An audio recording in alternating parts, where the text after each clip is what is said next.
کہتے ہیں کہ اللہ تعالیٰ نے جو اس میں مچھر کی مثال دی ہے، اس سے مراد مولا علی امر المومین علی ابن ابی طالب علیہ السلام ہے۔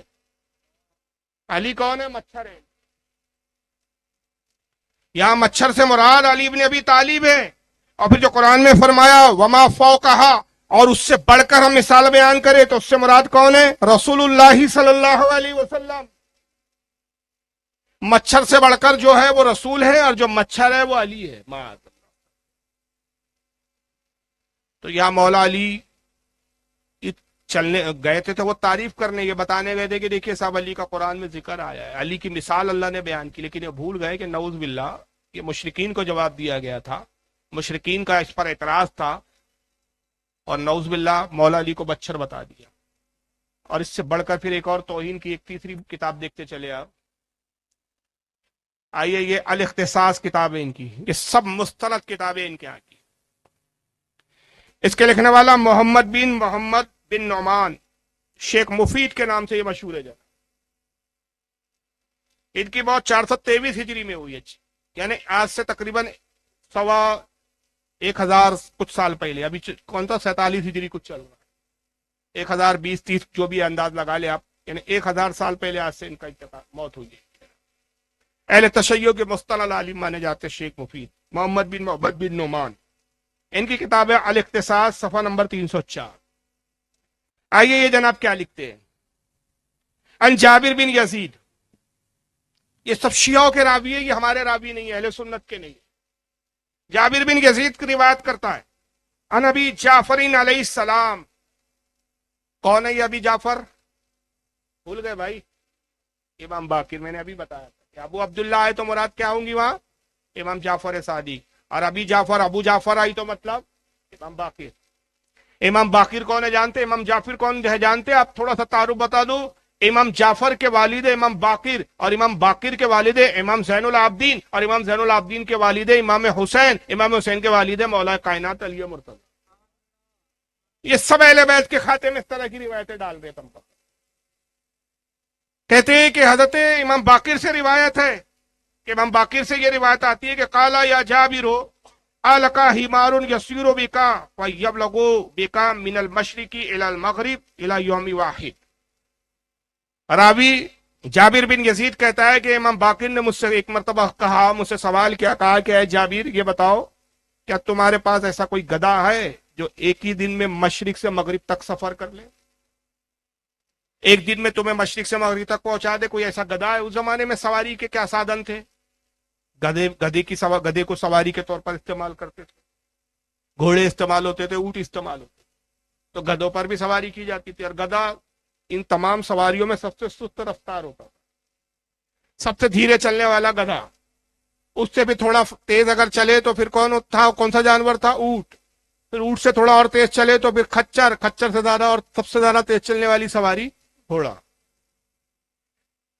تو جابر بن یزید کہتا ہے کہ حضرت امام باقر نے مجھ سے کہا کہ جابر یہ بتاؤ کیا تمہارے پاس کوئی ایسا گدھا ہے، تم ایسا گدھا پاتے ہو کہ جو تمہیں ایک ہی دن میں مشرق سے مغرب میں پہنچا دے؟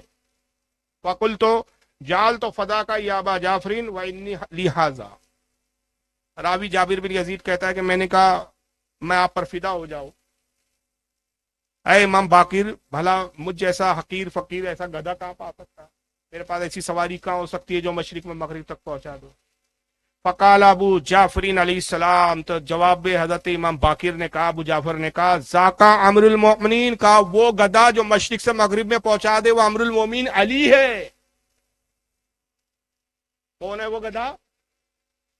بتائیے، یہ بتانا یہ چاہ رہے ہیں کہ علی کی ولایت کا یہ عالم تھا کہ پلک جھپکنے میں ایک دن کے اندر مشرق سے مغرب پہنچا دے، لیکن یہ بتانے کے لیے دلیل اور مثال کیا گھٹیا دی ہے کہ مولا علی کو گدھا بتا رہا ہے۔ تو یہ مبالغہ کیا انہوں نے، اتنے بڑھ گئے یہ محبت کی آڑ میں کہ نعوذ باللہ محبت کرنے کے چکر میں کیا کیا، توہین کر بیٹھے، اور بھول گئے کہ ہم دعویٰ تو محبت کا کرتے ہیں لیکن اس میں توہین ہو رہی ہے۔ اور صحابہ سے بغض رکھا، حقیقت میں اہل بیت کی تعریف میں توہین کر بیٹھے، اور جب صحابہ کی توہین کرنے آئے تاکہ ہم اہل بیت کا مقام زیادہ بلند بتائے تو یہ بھول گئے کہ نعوذ باللہ من ذالک، جہاں تم صحابہ کی توہین کر رہے ہو وہاں ایٹومیٹک اہل بیت کی بھی توہین ہو رہی۔